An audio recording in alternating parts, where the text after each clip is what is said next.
ఈరోజు ఒక పండగ వాతావరణం, అది రంజాన్ పండగ వాతావరణం.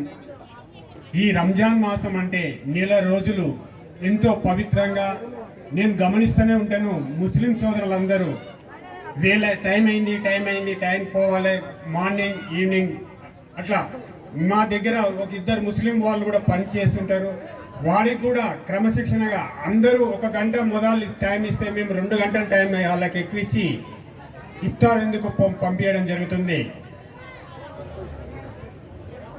మహమ్మద్ ప్రవక్త జయంతి సందర్భంగా ముస్లిం సోదరులకు మిలాదుద్దీన్ నబీ పండుగ శుభాకాంక్షలు తెలియపరుస్తూ ఇంత మంచి వాతావరణంలో ప్రిన్సిపల్ సార్ గారు అనుబంధము, పేగు బంధము, ఆత్మీయ బంధము అన్నట్టుగా సంబోధించి ఇక్కడి వారిని ఎంతో మంత్రముగ్ధులను చేసినందుకు వారికి ఈ వేదిక తరపు నుంచి ప్రత్యేక కృతజ్ఞతలు తెలుపుతున్నాం.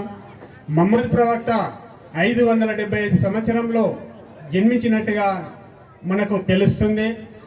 వీరు మక్కాలో జన్మించడం, అదేవిధంగా మక్కాలోనే మరణించడం, 1632 సంవత్సరంలో మరణించడం కూడా జరిగింది. మక్కా మదీనా 2 అరేబియా ద్వీపకల్పంలో ఉన్నాయని ఇస్లామిక్ ప్రవక్త మహమ్మద్ ప్రవక్త జన్మదినాన్ని మిలాద్ ఉన్ నబీ అంటే పండుగ సందర్భంగా ఈరోజు రంజాన్ పండుగ చివరి శుక్రవారం, ఇంత పవిత్రమైన రోజు. ఇక్కడ ఉన్న వేదిక పైన ఉన్న బ్రాహ్మణ్స్ మన మేడ్చల్ మండలంలోనే ఒక ఉత్తమమైన బ్రాహ్మణ్స్ కూడా మనకి ఈ వేదిక పైన ఉన్నారు. వారు కూడా ఇక్కడ వచ్చి ఈ మంచి ఆత్మీయ అనుబంధాలను పాల్పంచుకున్నందుకు కూడా వారికి వేదిక తరపు నుంచి కూడా ప్రత్యేక కృతజ్ఞతలు. సార్ గారు కూడా మేము ప్రతిసారి టైలరింగ్కి పోతుంటే నేను పేదవాళ్ళ కోసమే అనే పదం వాడుతూనే ఉంటాడు. నేను నా దాంట్లో కదిలింది 20% నేను పేదవారికే ఇవ్వడం జరుగుతుంది.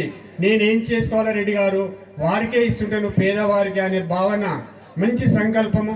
వినాయక పండుగ కూడా వస్తుంటే అక్కడ అన్నదానం జరుగుతుంటే కూడా అక్కడ ఒక 1000 రూపాయలు ఇచ్చి అన్నదానంలో పాల్గొన్నటువంటి సహృదయుడు వారికి ఈ వేదిక తరపు నుంచి కూడా ప్రత్యేక కృతజ్ఞతలు. సార్ గారి పేరు నాకు విజయవాడ నుంచి వచ్చాడన్నాడు. ఉదయం నుంచి కూడా ఇక్కడ ఆశ్రమ పాఠశాలలో ఉండి అక్కడనే కాలక్షేపం చేస్తూ మంచి చెడులను తెలుసుకొని మన మండల్లో, మన తుమ్కుంట మున్సిపాలిటీలోనే ఒక ప్రత్యేకమైన వాతావరణాన్ని నిలబొట్టుకున్నటువంటి టైలర్ సార్ గారికి ప్రత్యేక కృతజ్ఞతలు తెలుపుతూ, ఈ అవకాశం ఇచ్చిన ముస్లిం సోదరులకు ప్రత్యేక కృతజ్ఞతలు తెలుపుతూ ముగించుకుంటున్నాం సార్.